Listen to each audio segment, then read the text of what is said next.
अस्सलाम वालेकुम एवरीवन, मैं हूं मोहम्मद तलहा। आप लोग देख रहे हैं तलाश फिज़िक्स एकेडमी। आज जो है जो पेपर हुआ है फर्स्ट ईयर फिज़िक्स का एनुअल एग्ज़ामिनेशन 2022, उसका सेक्शन बी यानी कि न्यूमेरिकल्स को सॉल्व करने वाले हैं। एमसीक्यूज़ का सोल्यूशन चाहिए तो वो चैनल पे ऑलरेडी अपलोडेड है, उसे आप जाके देख सकते हो। आज की इस वीडियो के अंदर हम लोग न्यूमेरिकल्स को सॉल्व करने वाले हैं। सेक्शन बी के अंदर टोटल 12 सवाल थे, जिसमें से 8 जो हैं उनके आंसर्स रिक्वायर्ड थे। तो देखते हैं उसमें से कितने न्यूमेरिकल हैं, वन बाय वन सॉल्व करते हैं। क्वेश्चन नंबर 2 का पार्ट 2, वन तो जो है वो शॉर्ट क्वेश्चन है। Question number 2, show that any two of the following equations are dimensionally correct. तो आसान सा है, हम तीनों ही सॉल्व कर लेंगे, तीनों को ही शो कर देंगे, वो डायमेंशनली करेक्ट है। सेकंड इक्वेशन ऑफ मोशन है, time period of simple pendulum है और स्प्रिंग मास सिस्टम का टाइम पीरियड है। तो ठीक है, स्टार्ट करते हैं क्वेश्चन नंबर 2 का पार्ट 2। और उसका जो पहला सवाल है वो हम कर रहे हैं, S बराबर होता है VIT plus 1/2 AT square. We have to prove that this equation is dimensionally correct. So सबसे पहले देखते हैं क्या है on the left hand side. Left hand side पर हमें सिर्फ S लिखा हुआ नजर आ रहा है। डिस्प्लेसमेंट, और डिस्प्लेसमेंट की जो डायमेंशन है वो होती है बराबर L की। तो इसका मतलब लेफ्ट हैंड साइड मुकम्मल हो गई। लेफ्ट हैंड साइड का कंप्लीट आंसर आ रहा है L के बराबर। अब आ जाओ राइट हैंड साइड पर, और राइट हैंड साइड पे क्योंकि एक से ज़्यादा चीज़ें हैं तो उसका डेटा बनाते हैं। सबसे पहले आ रहा है VI, तो हम देखेंगे VI की क्या डायमेंशन है। फिर देखेंगे टाइम लिखा हुआ है, टाइम की डायमेंशन देखेंगे। फिर नंबर लिखा हुआ है 1/2 की डायमेंशन देखेंगे और एक्सेलरेशन की डायमेंशन देखेंगे। तो VI वेलोसिटी चाहे इनिशियल हो या फाइनल हो, उसकी डायमेंशन होती है LT इनवर्स। टाइम की डायमेंशन T होती है। 1/2 हैज़ नो डायमेंशन, नंबर है, नंबर की कोई डायमेंशन नहीं होती। और A एक्सेलरेशन है, LT-2। Now right hand side को कम्प्लीटली अगर सॉल्व करना चाहें तो राइट हैंड साइड बराबर आएगी, VI की जगह पर आएगा LT-1, साथ में आ जाएगा T एज इट इज, फिर plus 1/2 has no dimension, so A की जगह पर आएगा LT-2, और फिर इसी तरीके से टाइम की जगह पर आ जाएगा T का स्क्वायर। बेसिस सेम तो पावर ऐड -1 + 1, बेसिस सेम तो पावर्स ऐड -2 + 2। ठीक है, -1 + 1 कैंसिल, -2 + 2 कैंसिल, ये आ जाएगा LT पावर 0 और LT की पावर 0। पावर 0 का मतलब हो गया 1 के बराबर। L + L एक्चुअली 2L होना चाहिए, बट 2 हैज़ नो डायमेंशन। जब 2 की कोई डायमेंशन नहीं है तो उसको लिखने की भी ज़रूरत नहीं है। देयरफॉर आंसर आ जाएगा हमारे कंप्लीट राइट हैंड साइड का L के बराबर। तो इसका मतलब क्या साबित हुआ, left hand side is equal to right hand side. तो ये इक्वेशन जो है वो डायमेंशनली करेक्ट है। ठीक है, दूसरा है time period of simple pendulum. तो T बराबर होता है 2π√L/G। सेम मेथड से सॉल्व करो।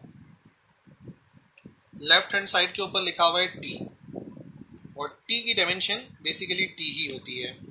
लेफ्ट हैंड साइड पे कुछ और है नहीं सॉल्व करने के लिए, सो लेफ्ट हैंड साइड बराबर आ जाएगा कंप्लीटली T के। ये हो गया equation number 1। Now right hand side को डेटा बनाएंगे, देखेंगे क्या क्या लिखा हुआ है राइट हैंड साइड के ऊपर। सबसे पहले 2π लिखा हुआ है जो कि नंबर है, नंबर हैज़ नो डायमेंशन। फिर L लिखा हुआ नज़र आ रहा है, L की डायमेंशन देखेंगे। फिर G लिखा हुआ नज़र आ रहा है, G की डायमेंशन देखेंगे। सो 2π नंबर है, नंबर हैज़ नो डायमेंशन, तो उधर तो नो डायमेंशन आ गया। L की डायमेंशन L होती है।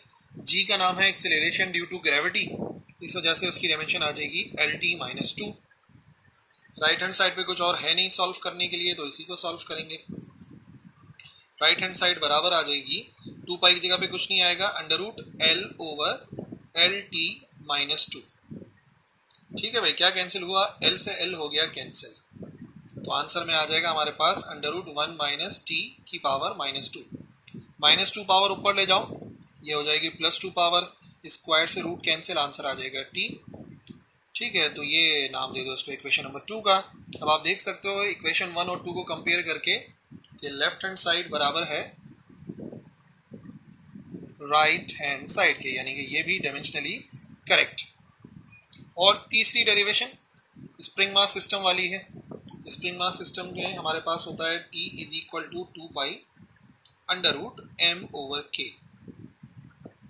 तो लेफ्ट हैंड साइड t की डायमेंशन जो कि t ही होती है, ठीक है। तो इसका मतलब लेफ्ट हैंड साइड का मुकम्मल आंसर t के बराबर आ जाएगा, इक्वेशन नंबर 1। फिर राइट हैंड साइड पे देखो क्या क्या लिखा हुआ नजर आ रहा है। राइट हैंड साइड का डेटा बनेगा तो 2 पाई आ गया एज इट इज, जैसे इससे पिछले वाले पार्ट में करा था। m आ गया मास और k आ गया spring constant. 2 pi has no dimension. m mass है, मास की डायमेंशन m ही होती है। अच्छा, k के बारे में सोचोगे k की क्या डायमेंशन है, तो देखो k के किसी भी फॉर्मूले से निकाल सकते हो। f is equal to K X, so k is equal to F over X. Force की डायमेंशन होती है M L T minus two, X की डायमेंशन, एक्स डिस्प्लेसमेंट है, एल होगी, एल से एल कैंसिल, इसकी डायमेंशन होती है एम टी माइनस टू। इसको अगर अप्लाई करें हम राइट हैंड साइड को मुकम्मल सॉल्व करें तो राइट हैंड साइड पर आ जाएगा 2 पाई की कोई डायमेंशन नहीं है, अंडर रूट एम की जगह पर एम आएगा और के की जगह पर के की डायमेंशन आएगी M T power minus two. M से एम होगा कैंसिल, तो फिर वही कहानी जो इससे पहले करी थी, टी की पावर माइनस टू बचा, ऊपर ले गए तो टी की पावर स्क्वायर हो गया, स्क्वायर से रूट कैंसिल, आंसर आ गया टी। तो आप देख सकते हो कि तीनों पार्ट्स के अंदर जो लेफ्ट हैंड साइड है वो बराबर आ गया राइट हैंड साइड की। ठीक है जी, डायमेंशन का क्वेश्चन हो गया पूरा। क्वेश्चन नंबर 2 का पार्ट 2 था डायमेंशन। नाउ आ जाते हैं क्वेश्चन नंबर 2 का पार्ट 3, चैप्टर नंबर 10 का, बुक का ही न्यूमेरिकल है। दो कन्वर्जिंग लेंसेज हैं, एक की फोकल लेंथ 40 सेंटीमीटर है, एक की फोकल लेंथ 50 सेंटीमीटर है, दोनों एक दूसरे के साथ कांटेक्ट में हैं। सो फोकल लेंथ क्या होगी इस कॉम्बिनेशन की, तो सीधा सीधा डायरेक्ट एक फॉर्मूला अप्लाई करना है। क्वेश्चन नंबर 2 का पार्ट 3, क्या क्या गिवन है। सबसे पहले हमें दिया गया है पहली फोकल लेंथ कितनी कितनी है, 40 और 50 है, 40 सेंटीमीटर। दूसरे की फोकल लेंथ है 50 सेंटीमीटर और कंबाइंड फोकल लेंथ मालूम करनी है। तो कॉम्बिनेशन ऑफ लेंसेज का एक आसान सा फॉर्मूला है, 1 ओवर एफ बराबर होता है 1 over F1 plus 1 over F2। तो वैल्यूज पुट करनी है, कैलकुलेटर से भी कर सकते हो डायरेक्ट या फिर एलसीएम लेके सॉल्व कर सकते हो। सो 1 ओवर एफ बराबर आ जाएगा 1 ओवर 40 प्लस 1 ओवर 50। ठीक है, सिंप्लीफाई करेंगे तो दोनों को मल्टीप्लाई किया 40 इंटू 90, ये हो गया 2000, और फिर क्रॉस मल्टीप्लाई करते हैं, एलसीएम लेने का जो तरीकेकार मैंने सिखाया है, 50 प्लस 40, ये हो गया 1 ओवर एफ। 1 ओवर एफ बराबर आ जाएगा 90 डिवाइड बाई 2000, बट हमें 1 अपॉन एफ का आंसर नहीं चाहिए, हमें एफ का आंसर चाहिए तो हमें रेसिप्रोकल लेना पड़ेगा। सो 2000 को डिवाइड कराएंगे 90 से एंड ये आंसर बराबर आ जाएगा 22.2 सेंटीमीटर्स के बराबर। कुछ कन्वर्जन की जरूरत नहीं है, क्वेश्चन भी सेंटीमीटर में था और हमारा आंसर भी सेंटीमीटर में आ गया। नेक्स्ट क्वेश्चन नंबर 2 का पार्ट 4, ये भी बुक का ही न्यूमेरिकल है। एक साइक्लिस्ट है, स्लोप के ऊपर जा रहा है 30 डिग्रीज वो स्लोप है और स्पीड है उसकी 3.5 मीटर पर सेकेंड। फिर वो पैडलिंग को रोक देता है। If he stops pedalling how much distance will he move before coming to rest, तो कितना फासला तय करेगा रेस्ट में आने से पहले। क्वेश्चन नंबर 2 का पार्ट 4। तो सबसे पहले हमें स्लोप गिवन है, एंगल गिवन है, एंगल गिवन है 30 डिग्रीज। इनिशियल वेलोसिटी गिवन थी 3.5 मीटर पर सेकेंड। फाइनल स्पीड जब उसने पैडलिंग रोक दी तो कुछ देर के बाद वो रेस्ट में आ गया, तो VF बराबर हो गया 0 के। और फाइनली मालूम क्या करना है हमें, डिस्टेंस कितना ट्रैवल होगा, डिस्टेंस कितना ट्रैवल होगा। तो देखिए डेटा के मुताबिक जो हमें नजर आ रहा है VI पता है, VF पता है, तो डिस्टेंस मालूम करने के लिए थर्ड इक्वेशन ऑफ मोशन सही रहेगी। 2AS बराबर होता है VF square minus VI square. यहाँ पर रुकना पड़ेगा क्योंकि हमें नहीं पता कि एक्सेलरेशन कितनी है, वो मालूम करनी पड़ेगी। तो एक कंडीशन गिवन है, फ्रिक्शन एब्सेंट है इंक्लाइन प्लेन पे, और जब किसी इंक्लाइन प्लेन पे फ्रिक्शन एब्सेंट होती है व्हेन फ्रिक्शन इज एब्सेंट, तो एक सीधा सा फॉर्मूला हम लोग इस्तेमाल करते हैं। ए बराबर होता है जी साइन थीटा के। ए बराबर आएगा जी की वैल्यू माइनस का 9.8 क्योंकि ऊपर की तरफ जा रहा है, अपोजिट जा रहा है ग्रेविटी के, और साइन आ जाएगा 30। साइन 30 मालूम करेंगे, माइनस का 9.8 इंटू साइन 30 होता है 0.5। ए का आंसर आ जाएगा माइनस का 4.9 मीटर पर सेकेंड स्क्वायर। तो डिस्प्लेसमेंट मालूम करने में एक ही प्रॉब्लम थी, वो ये है कि हमें एक्सेलरेशन नहीं पता था। इक्वेशन 1 में वैल्यूज पुट करते हैं, तो ये आ जाएगा 2 माइनस 4.9। एस हम मालूम करना चाह रहे हैं, वी एफ का स्क्वायर यानी कि 0 का स्क्वायर माइनस 3.5 का स्क्वायर। ये हो जाएगा माइनस का 9.8 इंटू एस, 0 का स्क्वायर 0 माइनस 12.25।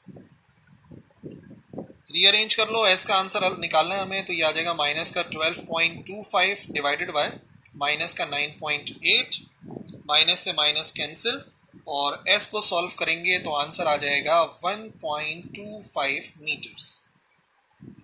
ये वही आंसर है जो बुक में आया हुआ था इस वाले सवाल का, और जाहिर सी बात है साइकिलिस्ट है, इतनी तो इसकी एक्सेलरेशन नहीं है, इतनी उसकी स्पीड नहीं थी इनिशियल कि वो ज़्यादा डिस्टेंस ट्रैवल कर पाता, तो मैक्सिमम 1.25 मीटर का डिस्टेंस कवर कर पाएगा। नेक्स्ट क्वेश्चन नंबर 2 का पार्ट 5 वेबर फ्रेशनल लॉ है, चैप्टर नंबर 8 का। क्वेश्चन नंबर 6 जो है, हाँ ये है, ये न्यूमेरिकल कह सकते हो आप इसको। What is the ratio of maximum range? Maximum range का क्या रेशियो है मैक्सिमम हाइट ऑफ प्रोजेक्टाइल के साथ फॉर एन एंगल, और उस एंगल के ऊपर जिस पर रेंज मैक्सिमम हो जाए। रेंज मैक्सिमम होने के लिए एंगल कितने डिग्रीज होता है? एंगल होता है 45 डिग्रीज। तो इसका मतलब एंगल जो है हमें 45 पुट करना है। मैक्सिमम रेंज और मैक्सिमम हाइट की बात हो रही है। क्वेश्चन नंबर 2 का पार्ट 6। क्वेश्चन नंबर 2 का पार्ट 6। अब देखो, सबसे पहले अगर मैं बात करूं maximum range is given by, derivation है बेसिकली, समझ रहे। Maximum range is given by, simple सा फॉर्मूला है, आर बराबर होता है V naught square over G के। ठीक है जी, ये मैक्सिमम रेंज का फॉर्मूला है आर मैक्स का। And maximum height is given by,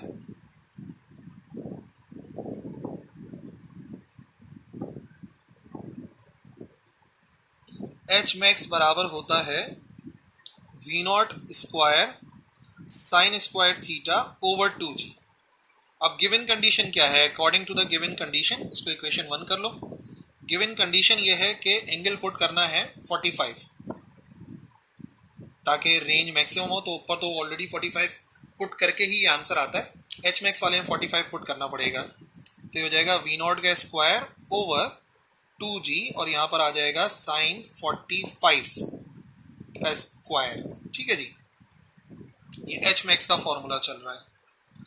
H max बराबर आएगा वी नॉट स्क्वायर साइन 45 होता है 1 ओवर अंडर रूट 2 के बराबर, इसका स्क्वायर करना पड़ेगा, डिवाइड बाय 2g, स्क्वायर से रूट होगा कैंसिल, 2 से 2 मल्टीप्लाई हो जाएगा, ये हो जाएगा we naught square over 4g। ये आंसर आ गया एच मैक्स का, इक्वेशन नंबर 2। ये ऑलरेडी 45 पर होता है, इधर 45 पुट कर दिया तो आंसर में ये आ गया 4g के बराबर। नाउ किसका किससे रेशो चाहिए?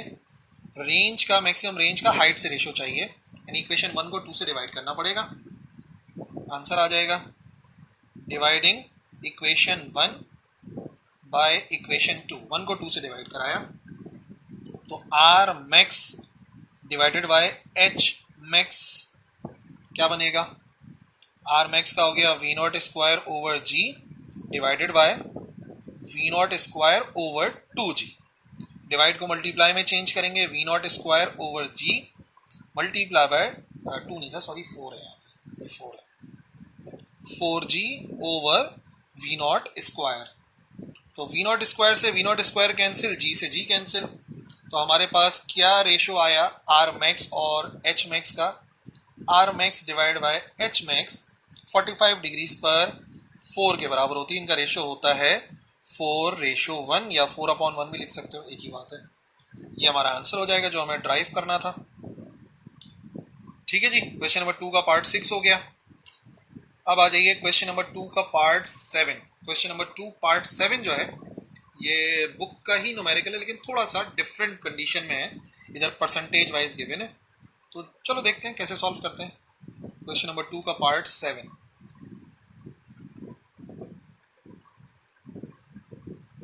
क्या गिवन है हमें गिवन है कि जो नई वैल्यू ऑफ जी है वो पुरानी वैल्यू ऑफ जी का जी डैश जो है वो एक्चुअल वैल्यू ऑफ जी का 36% है। 36% का मतलब 36 डिवाइडेड बाय 100। चाहो तो उसको सिंप्लीफाई भी कर सकते हो और अपॉन में भी सॉल्व कर सकते हो, मैं ऐसे ही सॉल्व करूंगा। तो हमें मालूम करना है क्या होगी आर ई डैश की वैल्यू। आर ई डैश इस वजह से कहा है क्योंकि इन्होंने कहा है कि किस हाइट के ऊपर यहां से मेजर करना है ना, सेंटर से, तो वो जो डिस्टेंस होगा यहां तक का आर ई होता है, इसको हम आर ई डैश का नाम दे देंगे। और यहां पर हमने सपोज कर लिया कि जो वैल्यू ऑफ जी है वो बराबर है जी डैश के। तो देखो सिंपल सा फॉर्मूला अगर मैं अप्लाई करता हूं वैल्यू ऑफ जी का, तो जी बराबर होता है capital G M E over R E का स्क्वायर। यहां से जरा आर ई के स्क्वायर को अलग करो, आर ई का स्क्वायर बराबर आएगा capital G M E over G की। इसको याद रखना है, इसको बाद में अप्लाई करेंगे। इक्वेशन 1 कर देते हैं। Now at are E dash, जब हम आर ई डैश पे चले गए तो हम इधर लिखेंगे आर ई डैश का square is equal to capital G M E over, इसकी जगह पे जी डैश आ जाएगा। जब जी डैश आएगा तो capital G M E over, इसको हम क्या लिखेंगे, इसको हम लिखेंगे 36 डिवाइडेड बाय 100 और साथ में आ जाएगा value of G R E dash. थोड़ा सा इसको रीअरेंज करो जरा, रीअरेंज ये करो कि 100 ऊपर जाएगा 36 नीचे आ जाएगा, 100 ऊपर चला गया 36 नीचे आ गया, 100 ओवर 36 और बाकी बचा capital G M E over small G. अब जरा इक्वेशन 1 को देखो गौर से। इक्वेशन 1 के मुताबिक ये पूरी वैल्यू किसके बराबर है, ये पूरी वैल्यू बराबर है आर ई के स्क्वायर के। देयरफॉर हम लिखेंगे आर ई डैश का square is equal to 100 over 36, चाहो तो कैंसिल भी कर लो और यहाँ पर आ जाएगा आर ई का स्क्वायर। मैंने कैंसिल बाद में भी कर सकते हैं, तो मैंने सोचा बाद में कर, अभी नहीं कर रहे। ठीक है जी, अब आप क्या करो, हमें आर ई डैश के स्क्वायर की वैल्यू नहीं चाहिए, आर ई डैश या आर ई प्राइम की वैल्यू चाहिए। तो हम करेंगे square root, taking square root on both sides. ये बनेगा आर ई डैश या आर ई प्राइम, 100 का स्क्वायर रूट और 36 का स्क्वायर रूट निकलेगा और यहाँ स्क्वायर से रूट हो जाएगा कैंसिल, तो ये हो जाएगा 10 डिवाइडेड बाय कितना बनेगा 6। ठीक है, 10 डिवाइड बाय 6 आर ई, और अगर थोड़ा सा और रीअरेंज कर लो तो हो जाएगा 3 और इधर आ जाएगा 5, तो 5 आर ई या 5/3 आर ई आ जाएगा। या तो आप इस तरीके से आंसर दे दो या 5 को 3 से डिवाइड करोगे तो ये हो जाएगा R E dash is equal to 1.667 है तो राउंड ऑफ कर लो 1.67 आर ई। अगर आर ई की वैल्यू गिवन होती तो अगला स्टेप रिक्वायर्ड होता, आर ई की वैल्यू गिवन नहीं है, अगला स्टेप रिक्वायर्ड नहीं है। यानी कि अगर हम अर्थ के सेंटर से रेडियस ऑफ अर्थ का 1.67 टाइम्स ऊपर चले जाएं तो वहां पे वैल्यू ऑफ जी 36% रह जाती है। ठीक है जी, नेक्स्ट क्वेश्चन नंबर 2 का पार्ट कौन सा है। अब बारी आएगी क्वेश्चन नंबर 2 का पार्ट 8, दिस वन 7 हो गया ना। वर्क डन का एक न्यूमेरिकल है, इसको देखना है। क्वेश्चन नंबर 2 का पार्ट 8, दो फोर्सेस गिवन है, एक बॉडी के ऊपर लग रही हैं और ये डिस्प्लेसमेंट है, वर्क डन कैलकुलेट करना है। तो पहले फोर्सेस देख लेते हैं, 3i minus 2j plus 5k, i plus 6j plus 2k। ठीक है, क्या क्या है हमारे पास, दो फोर्सेस थी। पहले वाली फोर्स है F1 3i माइनस का 2j प्लस का 5k, और जो दूसरी फोर्स है F2 वो बराबर है 162, तो ये हो जाएगा i प्लस 6 प्लस का 2k, और पोजीशन वेक्टर गिवन है हमें, यानी डिस्प्लेसमेंट गिवन है हमें 4i minus j plus 3k, 4i minus 3j minus J था, माइनस जे और प्लस 3k, प्लस का 3k and we have to find and we have to calculate the work done. तो देखो work done तब आएगा जब सबसे पहले हमें टोटल फोर्स पता चलेगी। तो सबसे पहले तो हम टोटल फोर्स मालूम करेंगे। टोटल फोर्स आ जाएगी F1 प्लस F2 के। तो इन दोनों फोर्सेस को हमें प्लस करना है। क्या क्या हो जाएगा, 3i माइनस का 2j प्लस का 5k plus i plus 6j plus का 2k। i में i, j में j, k में k ऐड हो जाएगा। f का क्या आंसर बन रहा है, 3i और एक i, कितने i हो गए, ये हो गए 4i। ठीक है, माइनस 2 प्लस 6 ये हो गया प्लस का 4j और 5 और 2 ये हो गए 7k। फोर्स की वैल्यू आ गई। ठीक है, फोर्स की वैल्यू है। नाउ वर्क डन के लिए फॉर्मूला अप्लाई कर देते हैं। हमें पता है वर्क डन होता है dot product of force and displacement. तो फोर्स आ गई 4i plus 4j plus 7k जो नेट फोर्स है, dot position vector 4i minus का j प्लस का 3k। अब डॉट प्रोडक्ट का सिंपल सा जो रूल है डायरेक्टली वो इस्तेमाल करो। i वाली वैल्यू i से मल्टीप्लाई होगी, j वाली j से, k वाली k से। सो 4 4s आर, ये हो जाएगा 16 प्लस प्लस प्लस, फिर हो जाएगा 4 1s आर 4 तो माइनस का 4 और फिर इसी तरीके से हो जाएगा 7 3s आर 21 प्लस का 21। तो ये हो गया 12 प्लस 21 यानी कि 33। और वर्क की बात हो रही है, वर्क का यूनिट होता है जूल, तो यहाँ पे आप जूल लिख दोगे। क्वेश्चन नंबर 2 का पार्ट 8 हो गया। नेक्स्ट क्वेश्चन नंबर 2 का पार्ट 9 शॉर्ट क्वेश्चन है चैप्टर नंबर 7 का। हाँ, 10 है और 11 दो न्यूमेरिकल रह गए। दो कार हैं जो एक दूसरे को अप्रोच कर रही हैं, मतलब एक दूसरे के करीब जा रही हैं, अपोजिट डायरेक्शन से एक दूसरे के करीब जा रही हैं। लिसनर और सोर्स दोनों एक दूसरे की तरफ मूव कर रही हैं। एक का जो हॉर्न है वो ब्लो हो रहा है और फ्रीक्वेंसी 3000 हर्ट्ज है, लेकिन जो दूसरी वाली कार के लोग हैं उनको 3400 हर्ट्ज सुनाई दे रहा है, करीब आ रहे हैं तो फ्रीक्वेंसी ज़्यादा ही सुनाई देनी थी। Find the speed of both cars और स्पीड ऑफ साउंड गिवन है 340। क्वेश्चन नंबर 2 का पार्ट 10। क्वेश्चन नंबर 2 का पार्ट 10। अब सबसे पहले स्पीड ऑफ साउंड हमें गिवन है v के बराबर 340 मीटर पर सेकेंड। एक्चुअल फ्रीक्वेंसी 3000 हर्ट्ज थी, सुनाई दे रही है 3400 हर्ट्ज। तो पता करना है लिसनर की स्पीड और सोर्स की स्पीड, और दोनों की स्पीड सेम ही है तो दोनों को एक कॉमन नेम दे देते हैं। हालांकि इस वजह से कह रहा हूँ क्योंकि दोनों का सिंबल सेम हो गया ना, स्पीड ऑफ साउंड का और दोनों बॉडीज का, तो इसको कर देते हैं v प्राइम कर देते हैं। ओके, नाउ जब भी लिसनर और सोर्स दोनों एक दूसरे की तरफ मूव करते हैं, when both source and listener move towards each other, तो उसके लिए हमारे पास फॉर्मूला बनता है f प्राइम बराबर होता है v plus V L, v minus V S और मल्टीप्लाई में आता है f। अब देखो vl और vs को तो एक नाम देना है, ये हो गया 3400, स्पीड ऑफ साउंड 340 है, प्लस कर देंगे v prime divided by speed of sound 340 है, माइनस कर देंगे v प्राइम और मल्टीप्लाई में आ जाएगा हमारे पास एक्चुअल फ्रीक्वेंसी यानी कि 3000। रीअरेंज करना पड़ेगा, रीअरेंज करेंगे तो क्या वैल्यू बनेगी, रीअरेंज करने पर ये हो जाएगा 3400 डिवाइड बाय 3000 और यहाँ पर तो कुछ करने की जरूरत ही नहीं है फिलहाल। 340 plus v prime divide by 340 minus का v प्राइम। ठीक है जी, दोनों को डिवाइड किया तो दोनों को डिवाइड कराने के बाद आंसर आ जाएगा 1.133। ये हो गया 340 प्लस v प्राइम 340 माइनस का v प्राइम। ठीक है, इधर भेज दो मल्टीप्लाई हो जाएगा, तो 1.133 मल्टीप्लाई में आएगा 340 माइनस का v प्राइम और इधर बच गया 340 प्लस का v prime. This value multiply by 340 आ जाएगा 385.22 और v से मल्टीप्लाई होगा तो 1.1 33 v प्राइम ही आएगा।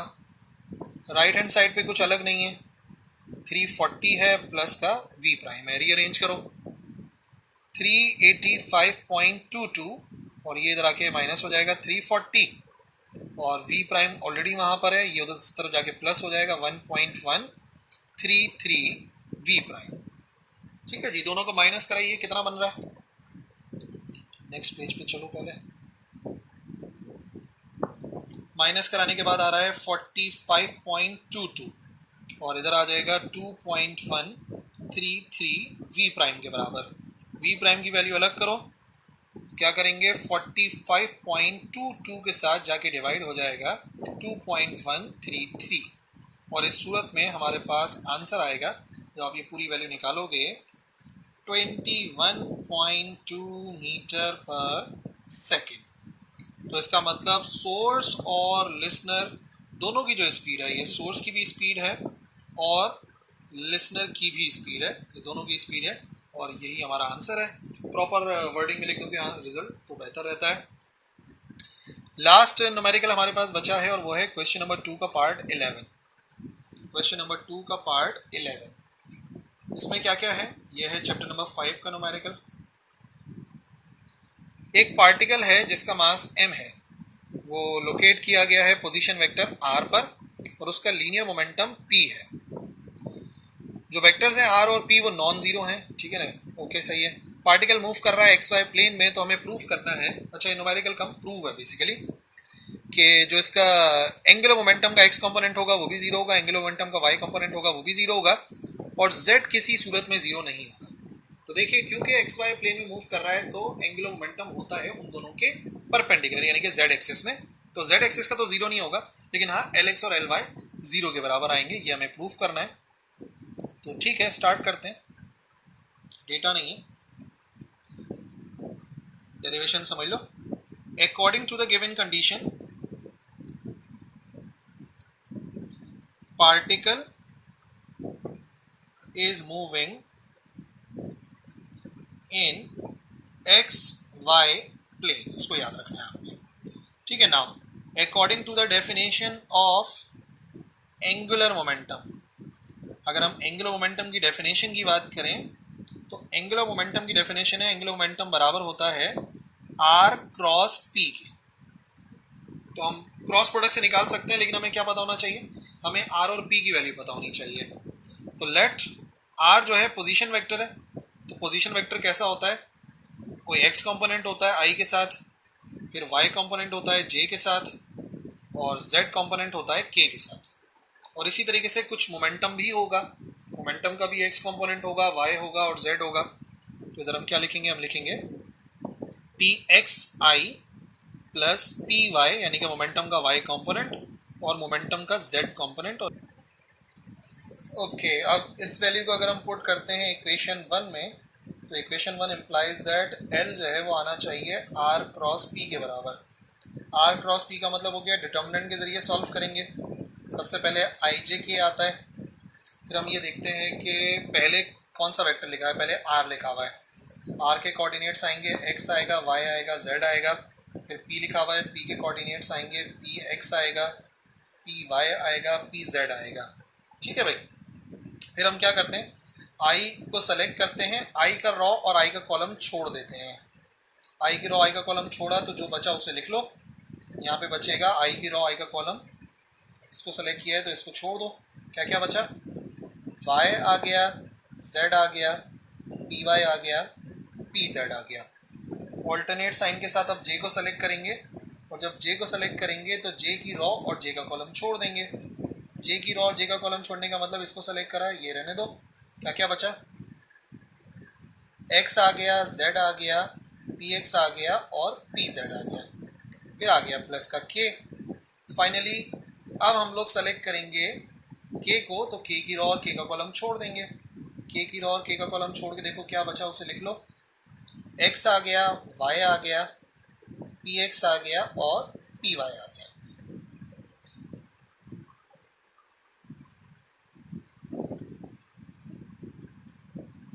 तो ये जो हमारे पास रूल चलता है उसी को हम इस्तेमाल करेंगे। a को d से मल्टीप्लाई कराते हैं, फिर माइनस का bc आ जाता है, ठीक है ना, इसको हम लोग अप्लाई करेंगे और फिर क्या बनेगा, ये आई आ जाएगा एज इट इज, और यहाँ पर y मल्टीप्लाई होगा पी जेड से, y मल्टीप्लाई होगा पी जेड से, फिर माइनस का साइन आता है, फिर पी वाई मल्टीप्लाई होगा z से, फिर j की वैल्यू x आ जाएगा पी जेड के साथ और पी एक्स आ जाएगा z के साथ, फिर प्लस का k, और k में क्या वैल्यू बचेगी, x आएगा पी वाई के साथ और पी एक्स आएगा y के साथ। ठीक है जी। अब कंडीशन क्या गिवन है, सिंस ये जो कंडीशन थी, particle is moving in X Y plane, particle X Y plane में मूव कर रहा है। जब पार्टिकल एक्स वाई प्लेन में मूव कर रहा है तो इसका मतलब उसका z कोऑर्डिनेट जो होगा वो 0 के बराबर होगा, और जो मोमेंटम होगा z एक्सिस में वो भी 0 के बराबर होगा, यानी जहां z या पी जेड होगा वो 0 हो जाएगा। यहाँ पर z है ये 0 हो जाएगा, ठीक है, यहाँ पे पी जेड है ये भी 0 हो जाएगा, यहाँ पे पी जेड है 0 हो जाएगा, यहाँ पे z है 0 हो जाएगा, यहाँ पे नहीं है। तो इसका मतलब सिंप्लीफाई करने के बाद जो हमारे पास बचेगा ना, इधर लिख देता हूँ, जो एंगुलर मोमेंटम आएगा वो एंगुलर मोमेंटम ऐसा होगा कि उसमें i 0 होगा और माइनस का 0 j होगा, और सिर्फ k की वैल्यू बचेगी, क्या बचेगी, x बचेगा, पी वाई बचेगा, माइनस पी एक्स बचेगा और y बचेगा। ठीक है ना, और इसके साथ क्या लिखा हुआ है, यूनिट वेक्टर k। अब आप नोट कर सकते हो कि जो एंगुलर मोमेंटम है उसका x कंपोनेंट 0 के बराबर है, उसका y कंपोनेंट 0 के बराबर है, बट जो उसका z कंपोनेंट है एंगुलर मोमेंटम का वो 0 के बराबर नहीं है, वो किसी ना किसी चीज के वैल्यू है के बराबर है, वो बराबर है x into P Y minus Y into P X, और ये दोनों 0 हो नहीं सकते, तो इसका मतलब ये बराबर नहीं हो सकता 0 के। तो यही बात हमें प्रूफ करनी थी कि बाकी दोनों कोऑर्डिनेट 0 होंगे लेकिन z कोऑर्डिनेट 0 नहीं हो सकता। ठीक है भाई, तो ये हो गए सारे के सारे न्यूमेरिकल 2022 एनुअल एग्जामिनेशन के। आई होप समझ में आ गए होंगे, और इस बारे में कोई भी सवाल है, कोई भी कंफ्यूजन है तो बिल्कुल लिखना कमेंट सेक्शन में, I will reply. That's all, अल्लाह हाफिज़।